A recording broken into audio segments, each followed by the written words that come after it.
Well, what do you like about Mohamed Sanu as a player? He's big, he's tough, he's got great hands, tremendous hands, he's a great catch radius, he catches everything. He's a tough blocker, hard to tackle. He's an explosive player. So you could see why Thomas and Scott would have interest in a player like that? It would help any team. Yeah. There's not a team in the league that he wouldn't help. Do you have to prepare for him to pass the ball? Obviously, he didn't do it this year, I don't think, Bill. Yeah, sure, I know he can do it. And look, this is the kind of game where, you know, team could be working on a play like that, you know, all year and run out of games, so. You know, or, I mean, it could be a lot of other plays too, you know, reverse, a pass, a double pass, some kind of gadget play. So absolutely, the longer the season goes, I think the more you have to be prepared for those kind of plays because, again, the team's been working on it. At some point, they're probably gonna use it, and the fewer games there are to call it. So, you know, if you've been working on a play all year, a lot of coordinators will, you know, might as well call it. How hard is it to identify any tip to a play like that? Because obviously their design is to hide it to the last very second until they actually throw the ball. Right, well, look, you could draw up any gadget play you want. I mean, in the end, it comes down to the basic fundamentals of your defense. So every defense is designed to defend the perimeter, to defend the deep balls, whether that's man-to-man or zone or four-man line, three-man line, yeah, two-man, whatever it is. I mean, it doesn't matter.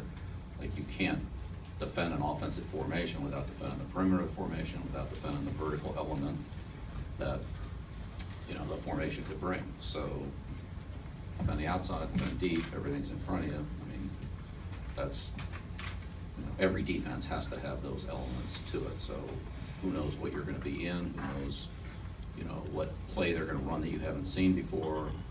You just have to count on the sound fundamentals of the defense to handle all those things, which is, I mean, every time we put in a defense, that's the first thing we do is, you know, run strong, run deep, reverse, half-back pass, you know, passing game, 4 verticals, 3 verticals, you know, double moves, deep crossing routes. You know, make sure that those plays are handled by the assignments in the defense.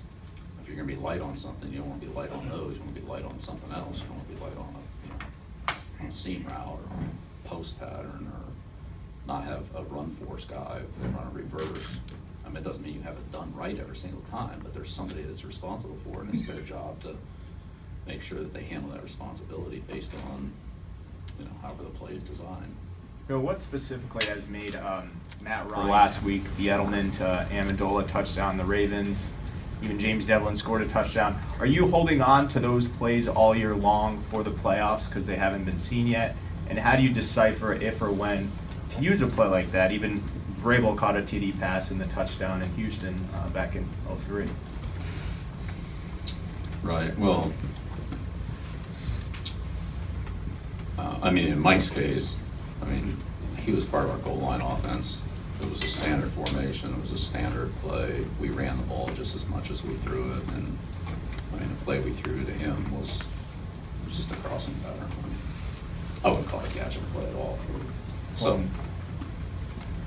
other plays, you know, again, I don't want to get into a whole game planning thing here, but, you know, regardless of whether the play is a gadget play or not a gadget play, I don't even know what a gadget play is. I mean, is there a versus gadget play? I mean, every team in the league runs them, so is that, I don't know, you know, like, where do you want to draw the line? We've all seen the flea flicker that we ran, we've all seen that before too. It's not like, you know, nobody ever seen that play run, so, you know, again, where do you draw the line?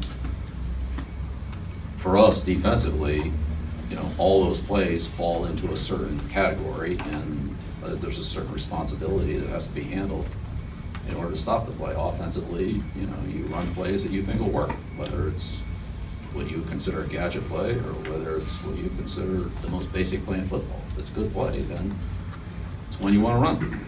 So when do we run them? How do we run them? I mean, the answer's really the same there. In situations against looks that we think they'll be successful against. I mean, I know it's hard to imagine, like, we don't run it on a call a bad play. That's not the idea. So when that happens, then either we put the players in a situation where they can't be successful because the look or the defense or the play or whatever it was just matches up poorly against what we had called, or we don't execute it properly and there's a breakdown somewhere, and that's what happens. So we don't have intentionally any of those. That's not what we're trying to do. We're trying to have good plays. Phil, you talked